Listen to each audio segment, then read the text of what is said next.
ప్రభువైన యేసుక్రీస్తు పరిశుద్ధమైన నామములో దేవుని పిల్లలకు శుభములు. ప్రియులరా, అంశం దేవుడు అనగా ఎవరు, దేవుని గూర్చి తెలుసుకొనుట ఎట్లు అన్న అంశం మీద వాక్యాన్ని ఆలోచన చేద్దాం. మొట్టమొదట దేవుడు అన్న పదానికి అర్థం తెలిస్తే మనము చక్కగా దేవుని గూర్చి తెలుసుకోవటానికి అవకాశం ఉంటుంది. బైబిల్లో దేవుడు అనేటటువంటి పదానికి బైబిల్ ఇస్తున్నటువంటి నిర్వచనాన్ని పరిశీలన చేద్దాం. యోహాను సువార్త 4:24 దేవుడు ఆత్మ గనుక ఆయనను ఆరాధించువారు ఆత్మతోనూ సత్యముతోనూ ఆరాధింపవలేను అని సాక్షాత్తు ప్రభువైన యేసుక్రీస్తు తెలియచేశాడు. దేవుడు అంటే ఆత్మ అని ఆయన వివరించాడు. ఇప్పుడు అదే ఆత్మకు సంబంధించి ఫుట్నోట్లో ఒక వివరణ వ్రాయబడింది. కీర్తనలు 16వ కీర్తన 9వ చరణంలో ఫుట్నోట్లో ఒక మాటను మనం చూస్తాం. ఆత్మ అన్నటువంటి పదానికి మహిమ అని వ్రాయబడింది. నిజమే, ఆత్మ అనగా మహిమ. ఇప్పుడు మహిమ అన్నటువంటి పదానికి మనము నిర్వచనాన్ని ఆలోచించగలిగితే ప్రకాశించేది అన్న విషయము మనకు అర్థమవుతుంది. యోహాను రాసిన మొదటి పత్రిక 1వ అధ్యాయము 5వ వచనంలో దేవుడు వెలుగై ఉన్నాడు, ఆయన యందు చీకటి ఎంత మాత్రము లేదు. అలాగే తిమోతికి రాసిన మొదటి పత్రిక 6వ అధ్యాయం 16వ వచనంలో సమీపింపరాని తేజస్సులో ఆయన మాత్రమే వసించుచు అమరత్వము గలవాడై ఉన్నాడు అను వాక్యాలను బట్టి మహిమ అంటే ప్రకాశించేది అని చూస్తూ ఉన్నాం. కనుక బైబిల్ ఇస్తున్నటువంటి ఈ నిర్వచనాన్ని బట్టి దేవుడు అనగా మనము అర్థం చేసుకోవలసినది ఆత్మస్వరూపము అనగా మహిమతో నిండినది అనగా ప్రకాశించేటటువంటి వెలుగు అని మనము నిర్ధారించుకోవాలి. ఇప్పుడు దేవుడు అన్నటువంటి పదానికి మరొక కోణంలో కూడా అర్థాలు మనము చూడగలము. నిర్గమకాండము 7వ అధ్యాయము 1వ వచనంలో ఫరో రాజుకి మోసేను దేవునిగా నియమించినట్లు ఇక్కడ వ్రాయబడింది. అనగా దేవుడు అన్నటువంటి పదానికి అధికారము, అధికారి లేదా అద్భుతాలు చేయువాడు అని అర్థమిస్తూ ఉంది. అదే ఆదికాండము 48వ అధ్యాయము 15-16 వచనాలలో దేవుడు అంటే దూత కూడా ఆపాదించబడినట్లుగా మనం చూస్తాము. అక్కడ దూతను దేవునిగా వర్ణిస్తూ వ్రాయబడింది. ఇప్పుడు మరొక మాటను కూడా మనం చూడగలిగితే ఫిలిప్పీలకు రాసిన పత్రిక 3వ అధ్యాయం 19వ వచనంలో దేవుడు అనగా ప్రేమింపబడుట అన్నటువంటి అర్థం కూడా మనము చూస్తాం. ఇక్కడ కడుపే వారి దేవుడు అని వ్రాయబడింది. కనుక ఏ అర్థంలో దేవుడు అన్న పదాన్ని మనము దృష్టిస్తున్నామో అర్థం చేసుకుంటున్నామో అది మనకు తెలిసి ఉండాలి. అలా తెలియకుండా అక్షరార్థమైనటువంటి పదాన్ని తీసుకొని దేవుడు అంటే అన్నిటికీ ఆపాదించినట్లయితే వాక్యాన్ని అర్థం చేసుకోవటానికి ఇబ్బందికరంగా ఉంటుంది. కనుక ప్రియులరా, ఈ క్లారిటీ మనకు ఉండాలి. అసలు దేవుడు అనగా ఆత్మీయ కోణంలో ఆత్మ సంబంధమైనటువంటి అర్థాన్ని మనం అన్వేషించినట్లయితే దేవుడు అనగా ఆత్మ అనగా మహిమ అనగా ప్రకాశించేది, దేవుడు వెలుగై ఉన్నాడు గనక. కాబట్టి దేవుడు మోసేను ఫరోకు దేవునిగా నియమించాడు కాబట్టి మోసేను దేవునిగా భావించి అలాంటి కోణంలోనే నేటి దినాలలో యేసుక్రీస్తు కూడా దేవుడు అన్నటువంటి భావనకు వచ్చేస్తూ ఉన్నారు. ప్రియులరా, ఇక్కడ జరుగుతున్నటువంటి పొరపాటు ఏంటి అంటే, దేవుడు అన్నటువంటి పదానికి ఆత్మ సంబంధమైనటువంటి కోణంలో ఉన్న అర్థాన్ని మనం చూడగలిగితే వాక్యం చెబుతుంది దేవుడు ఒక్కడే అన్నటువంటి విషయము స్పష్టంగా మనకు తెలియజేయబడతా ఉన్నది. గమనించండి, దేవుడు ఒక్కడే అని చెప్పటానికి దేవుడు అనగా ఆత్మ అన్నటువంటి ఆ అర్థంతో మనము పరిశీలన చేస్తే ప్రపంచానికంతటికి ఆకాశమందైనను భూమి మీద అయినను పాతాళమందైనను దేవుడు ఒక్కడే అన్నటువంటి నిశ్చయితకు మనం రావచ్చు. గమనించండి, కొన్ని వచనాలు మీ ముందుకు తీసుకొస్తూ ఉన్నాను. దేవుడు ఒక్కడే. కొరింథీయులకు రాసిన మొదటి పత్రిక 8వ అధ్యాయము 6వ వచనం. ఆకాశమందైనను భూమి మీదనైనను దేవతలు అనబడునవి ఉన్నను మనకు ఒక్కడే దేవుడు ఉన్నాడు, ఆయన తండ్రి. మలాకి గ్రంథం 2వ అధ్యాయము 10వ వచనం.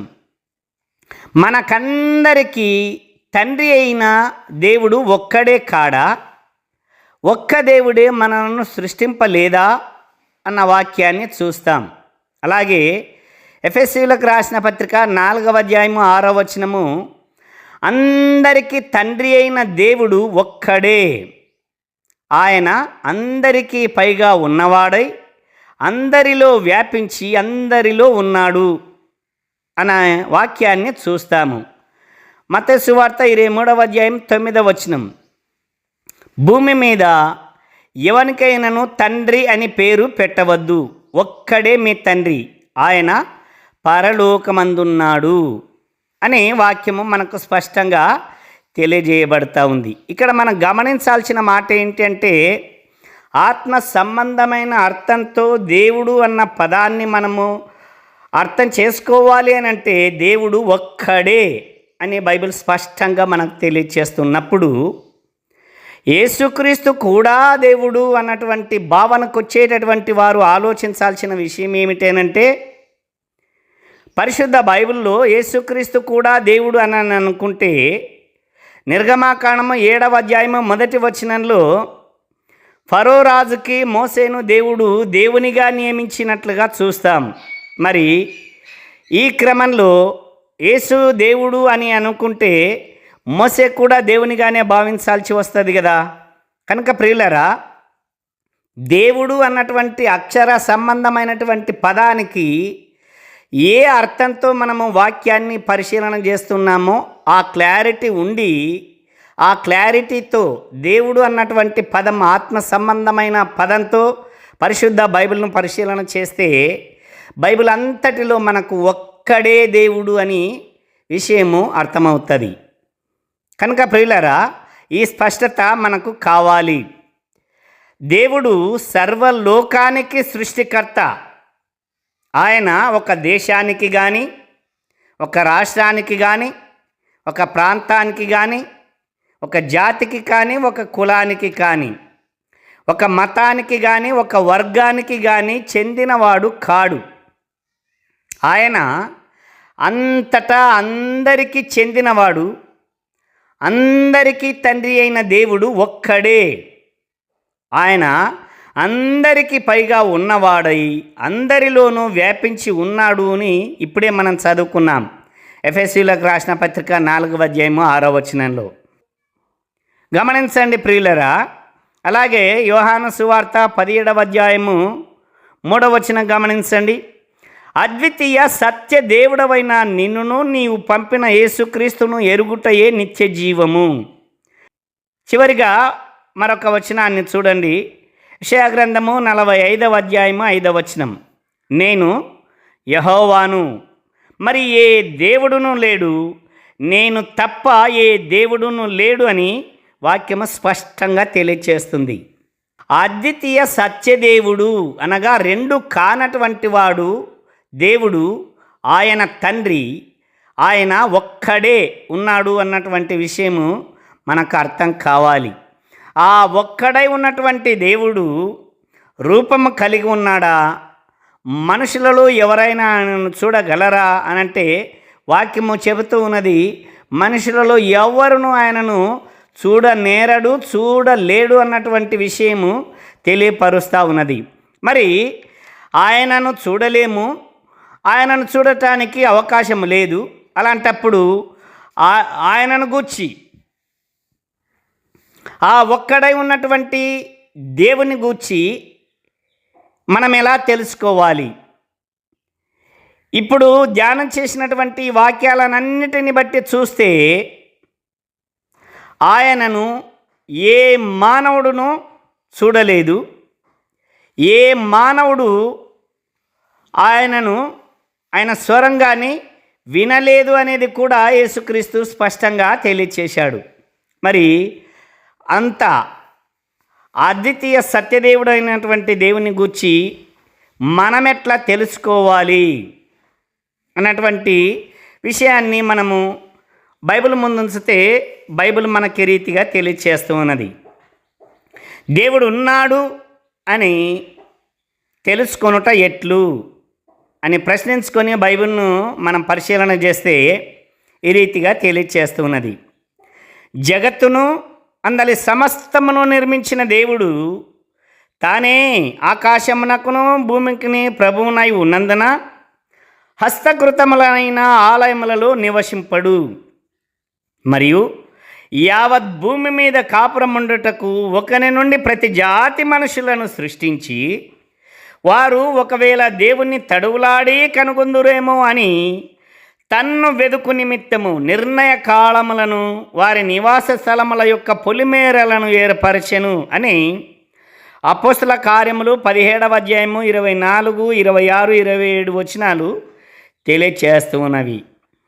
మరొక వచనాన్ని కూడా చూద్దాము. రోమీయులకు రాసిన పత్రిక 1వ అధ్యాయం 19, 20 వచనాలు మనం గమనించగలిగితే, ఎందుకనగా దేవుని గూర్చి శక్తి ఏమైనదేదో వారి మధ్య విషదమై ఉన్నది, దేవుడు అది వారికి విషదపరిచెను. ప్రియులారా గమనించండి, దేవుడు ఆత్మస్వరూపుడైనటువంటి దేవుణ్ణి మనం చూడలేము కనుక ఆయన లేడు అన్నటువంటి భావనకు రాకుండా ఉండటం కోసం ఆయనను గూర్చి తెలుసుకోవాలని తపన కలిగిన వారికందరికీ ఆయన తన్ను స్పష్టంగా ప్రత్యక్షపరుచుకున్నాడు, తెలియపరిచాడు. గమనించండి, ఎందుకనగా దేవుని గూర్చి శక్యమైనదేదో వారి మధ్య విషదమై ఉన్నది, దేవుడు అది వారికి విషదపరిచాడు. ఆయన అదృశ్య లక్షణములు, ఆయన ఆత్మ గనుక, ఆయన అదృశ్యుడు గనుక ఆయనను మనం గమనించటానికి కొన్ని అవకాశాలు మనకు కనిపిస్తూ ఉన్నాయి. చూడండి, ఆయన అదృశ్య లక్షణములు అనగా నిత్య శక్తియు, దేవత్వమును, జగదుత్పత్తి మొదలుకొని సృష్టింపబడిన వస్తువులను ఆలోచించటం వలన తేటపడుచున్నది గనుక వారు నిరుత్తరులై ఉన్నారు అని రోమీయులకు రాసిన పత్రిక 1వ అధ్యాయం 19, 20 వచనాలు తెలియచేస్తూ ఉన్నాయి. కనుక ఆత్మ సంబంధమైనటువంటి అర్థంతో దేవుడు అన్నటువంటి పదానికి బైబిల్ ఇస్తున్నటువంటి నిర్వచనం, దేవుడు అనగా తండ్రి, ఆయన పరమందున్నాడు, ఆయనను ఏ మానవుడును ఎప్పుడునూ చూడలేదు. మరి చూడలేనటువంటి ఆయనను, అదృశ్యుడైనటువంటి ఆయనను, సమీపించరాని తేజస్సులో ఉన్నటువంటి ఆయనను మనము తెలుసుకొనుట ఎట్లు అని ప్రశ్నించుకున్నప్పుడు ఈ విషయాలు దేవుడు మనకు బైబిల్ ద్వారా తెలియపరుస్తూ ఉన్నాడు. గమనించండి, అయినను మృగములను విచారించుము, అవి నీకు బోధించును, ఆకాశ పక్షులను విచారించుము, అవి నీకు తెలియజేయును, భూమిని ధ్యానించిన ఎడల అది నీకు బోధించును, సముద్రములోని చేపలను నీకు దాన్ని వివరించును అని యోబు గ్రంథం 12వ అధ్యాయము 7, 8 వచనాలు మనకు స్పష్టంగా తెలియచేస్తూ ఉన్నాయి. కాబట్టి ప్రియులరా, పరిశుద్ధ బైబిల్ తెలియజేస్తూ ఉన్నట్టుగా వాటిని ధ్యానించిన ఎడల దేవుడు ఉన్నాడని నీకు తెలుస్తుంది. ఆయన సృష్టిని ఆలోచించటం వలన నీవు తెలుసుకుంటున్నావు. కాబట్టి ప్రియులరా, ఆయన ఆత్మస్వరూపము, ఆయన అదృశ్యుడు కనుక ఆయనని ఈ రీతిగా మనము తెలుసుకోవాలి తప్ప మరొక కోణంలో నేను దేవుని చూశాను, దేవుడు నాతో మాట్లాడి ఉన్నాడు, దేవుని యొక్క సంకల్పమును బట్టి నేను ఇక్కడికి వచ్చాను, దేవుడు అక్కడికి వెళ్ళమని చెబితే నేను వచ్చాను కనుక నేను సేవ చేస్తున్నాను చెబుతున్నటువంటి మాటలు అక్కడక్కడ సభలు జరుగుతూ ఉంటాయి. ఆ సభలలో సాక్ష్యాలు కూడా చూస్తూ ఉంటాం. దేవుడు నాతో మాట్లాడి ఉన్నాడు, ఇదిగో ఈ రోగమును ముట్టి స్వస్థపరిచాడు, నాతో మాట్లాడి ఉన్నాడు అన్నటువంటి సాక్ష్యాలు అక్కడక్కడ చూస్తూ ఉంటాం. వీరు చెప్పేటటువంటి సాక్ష్యాలు నిజమా? ఆత్మస్వరూపుడైనటువంటి దేవుణ్ణి మనుషులు చూశారా? ఒకవేళ చూశారు అని చెప్పేటటువంటి పరిశుద్ధ వాక్యము తెలియచేస్తుందా? చూద్దాం. దేవుణ్ణి నరులు చూడగలరా అని ప్రశ్నించుకుంటే దేవుడు తన దూత ద్వారా ఇలాగూ చెప్పెను, మరియు ఆయన, నీవు నా ముఖమును చూడజాలవు, ఏ నరుడును నన్ను చూచి బ్రతకడు అనెను అని నిర్గమాకాండము 33వ అధ్యాయము 20వ వచనంలో చూస్తాం. అలాగే దేవుని కుమారుడైన యేసుక్రీస్తు కూడా దేవుని గూర్చి ఇలాగూ చెప్పాడు. ఏంటంటే ఆయనకు సంబంధించినటువంటి విషయాన్ని తెలియచేస్తూ యోహాను సువార్త 5వ అధ్యాయము 37వ వచనంలో ఇలాగూ చెప్పాడు, మరియు నన్ను పంపిన తండ్రియే నన్ను గూర్చి సాక్ష్యమిచ్చుచున్నాడు, మీరు ఏ కాలమందైనను ఆయన స్వరము వినలేదు, ఆయన స్వరూపము చూడలేదు అని తెలియచేశాడు. తిమోతికు రాసిన మొదటి పత్రిక 6వ అధ్యాయం 16వ వచనం, సమీపింపరాని తేజస్సులో ఆయన మాత్రమే వసించుచు అమరత్వము గలవాడై ఉన్నాడు, మనుషులలో ఎవడునూ ఆయనను చూడలేడు, ఎవడునూ చూడనేరడు అని తెలియచేయబడతా ఉన్నది. గనుక భూమి మీద జీవిస్తున్న మానవుడు ఆత్మస్వరూపము కలిగిన దేవుణ్ణి చూశాను అని చెప్పడం, కలలో కనిపించాడు అని చెప్పడం నిజం కాదు. క్రైస్తవులు కూడా తమకు దేవుడు కనిపించాడు, మాతో మాట్లాడి ఉన్నాడు అని చెప్పడం, ప్రార్థనా కూటాలలో సువార్త సభలలో వారు ప్రకటిస్తూ దేవుడు కనిపించాడు అని చెప్పడం నిజం కాదు. ఒకవేళ ఈ క్రైస్తవులు చెప్పుచున్నట్టుగా దేవుడు వారికి కనిపిస్తే క్రైస్తవులకు ప్రామాణికమైనటువంటి పరిశుద్ధ గ్రంథంలో వ్రాయబడిన పై వాక్యాలన్నీ కూడా అబద్ధాలవుతాయి. కాబట్టి పరిశుద్ధ గ్రంథంలో ప్రతి మాట, ప్రతి వాక్యము నిత్యము సత్యము. పరిశుద్ధ బైబిల్ చెబుతున్నటువంటి మాటలు నమ్ముదామా? మనుషుల యొక్క మాటలు నమ్ముదామా? మీకే ఈ యొక్క ప్రశ్న ఆలోచించండి. కాబట్టి క్రైస్తవులారా, క్రైస్తవులు అనబడే సహోదరి సహోదరా, మీరు అబద్ధాలు చెప్పి దేవుని వాక్యాన్ని అబద్ధం చేయటం మానండి. దేవుని గురించి తెలుసుకోవాలి అనంటే వాక్యము చెప్పినట్లుగా సృష్టిని ఆలోచించడం ద్వారా మనకు తెలియజేయబడుతుంది అని ఇప్పుడే మనము చదువుకున్నాం యోబు గ్రంథం 12వ అధ్యాయము 7-8 వచనాలలో. కాబట్టి ప్రియులరా, ఆత్మస్వరూపుడైనటువంటి దేవుణ్ణి ఆత్మతో మనము ఆత్మ సంబంధమైన అర్థంతో దేవునిని ఆలోచించాలి, దేవుని గురించి తెలుసుకోవాలి. దేవుణ్ణి చేరే మార్గం ఏమిటి? ఆత్మస్వరూపుడు ఆయన, మరి ఆయనను చేరటానికి మార్గం ఏమిటి అని ఒకవేళ మనం ప్రశ్నించుకుంటే పరిశుద్ధ బైబిల్లో ఈ రీతిగా మనం చూస్తాం. యేసుక్రీస్తు ఇలాగూ చెప్పాడు. యోహాను సువార్త 7వ అధ్యాయము 29వ వచనం, నేను ఆయన యొద్ద నుండి వచ్చి తిని ఆయన నన్ను పంపెను గనుక నేను ఆయనను ఎరుగుదునని బిగ్గరగా చెప్పాడు. ఎక్కడి నుంచి వచ్చాడట? నేను దేవుని యొద్ద నుండి వచ్చాను, దేవుడు నన్ను పంపాడు గనుక నేను ఆయనను ఎరుగుదును అని చెప్పాడు. ఇంకొక వచనాన్ని కూడా చూడండి. దేవుని యొద్ద నుండి వచ్చిన యేసుక్రీస్తును మనము ప్రశ్నించి అడిగితే ఆయన యొద్ద నుండి వచ్చినటువంటి యేసుక్రీస్తు మనకు మార్గము చూపగలడు. అందుకే యేసుక్రీస్తు ఈ రీతిగా తెలియచేశాడు, నేనే మార్గమును సత్యమును జీవమును, నా ద్వారానే తప్ప ఎవడును తండ్రి యొద్దకు అనగా దేవుని యొద్దకు రాడు అని యోహాను సువార్త 14:6 తెలియచేశాడు. అందుచేత దేవుడే ఈ గొప్ప కార్యము చేశాడు. ఏది? దేవుని గూర్చి తెలుసుకోవటము, ఆయన దగ్గరికి మనము చేరటానికి దేవుడే ఈ కార్యమును చేశాడు. మనము దేవునిని ప్రేమించితిమని కాదు, తానే మనలను ప్రేమించి మన పాపములకు ప్రాయశ్చిత్తమై ఉండుటకు తన కుమారుణ్ణి అనగా యేసుక్రీస్తుని ఈ లోకమునకు పంపించాడు. ఇందులో ప్రేమ ఉన్నది అని యోహాను రాసిన మొదటి పత్రిక 4:10 తెలియచేస్తూ ఉన్నది. ఆయన మన నిమిత్తము తన ప్రాణమును పెట్టెను. ఆయన అనగా యేసుక్రీస్తు ప్రభువారు తండ్రి చిత్తము నెరవేర్చబడుటకై ఆయన మన నిమిత్తము తన ప్రాణమును పెట్టెను గనక దీని వలన ప్రేమ ఎట్టిదని తెలుసుకొనుచు ఉన్నాము అని యోహాను రాసిన మొదటి పత్రిక 3:16 తెలియచేస్తూ ఉన్నది. తనను అనగా యేసుక్రీస్తును అనగా తండ్రి చేత పంపబడినటువంటి తండ్రి కుమారుడైనటువంటి తండ్రి యొక్క కుమారుడైనటువంటి యేసుక్రీస్తును ఎందరూ అంగీకరించిరు అనగా తన నామమందు అనగా యేసుక్రీస్తు నామమందు విశ్వాసముంచిన వారికి దేవుని పిల్లలగుటకు ఆయన అధికారం అనుగ్రహించెను. దేవుడు యేసుక్రీస్తుకు అధికారాన్ని అనుగ్రహించాడు.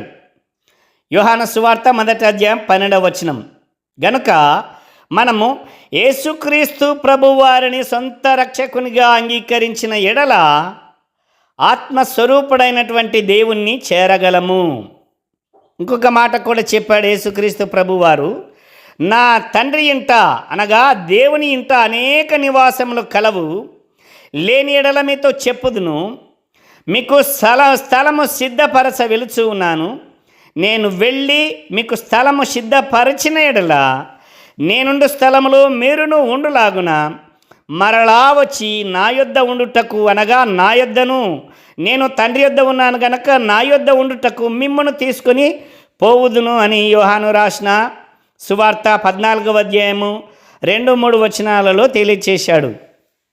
గనక ప్రియమైన సహోదరులారా, ఇదే అనుకూల సమయము, ఇదే రక్షణ దినము.